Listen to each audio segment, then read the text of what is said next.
I call the Honourable Member Cam Calder. Thank you, Mr Speaker. Before I start, I'd just like to acknowledge Sir Paul Callaghan, a very able New Zealander and a man who faced his imminent demise with huge courage. Mr Speaker, this is a strong and stable government that has produced strong and stable government in difficult times and continues to do so. It's a compassionate government. I am actually proud to be a member of this government and a member of Parliament based in Manurewa. It's a privilege to be based in that community, and I was 5:45 in the morning last Sunday as I was walking to the Total Hospice Walk for Sunrise charity walk with 1,200 residents of our community and wider community of the south of Auckland. I mused upon what a vibrant and diverse community it was, people of all ages, all sizes, all ethnicities. It's a vibrant, diverse community, hard-working people, ambitious for themselves and their children, with a few who lack a sense of purpose and a feeling of belonging. But this government, Mr Speaker, this government will never be accused of turning its back on the vulnerable. We believe that we in our society is judged by how we treat our most vulnerable citizens, and very often those vulnerable citizens are children. 50% of families in our South Auckland Manurewa community have one parent only. One parent only. And many of those parents do an outstanding job for their children, an outstanding job. But we realise, and any person in this House who is a parent will realise how difficult it is to raise children.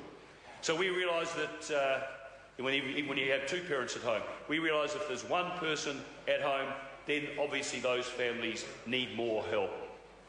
We are approaching this issue in a number of areas, and one of the areas I'd like to talk about is the social workers in schools program. Now, I've been to many of the schools in Manurewa, and I must say the teachers there do an outstanding job. Many of them do pastoral work far beyond what you would expect any teacher to do, taking children home, taking them to medical appointments. We understand that we want the child to have the benefit of the teacher's expertise and education.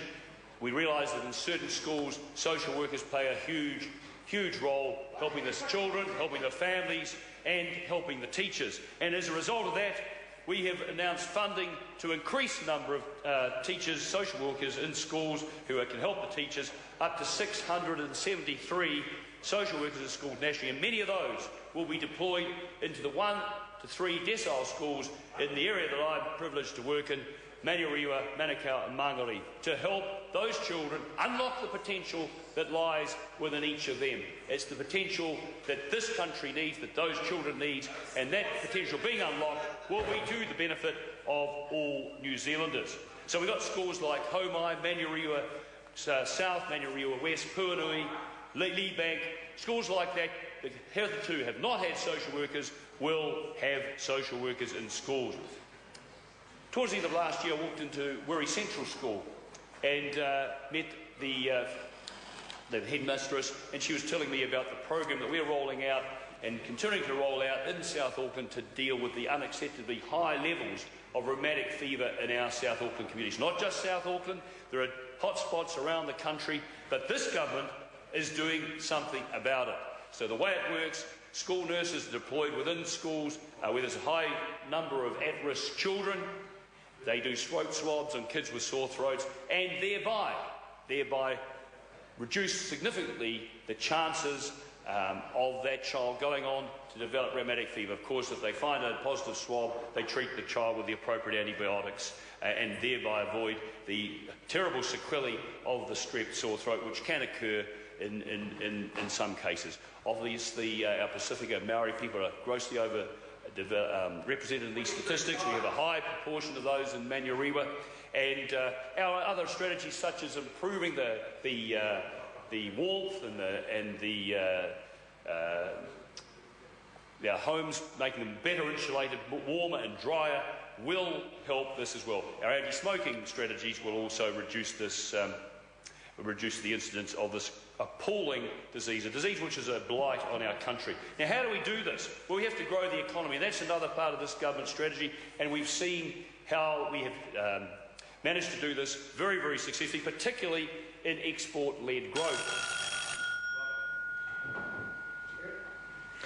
I call the honourable member Andrew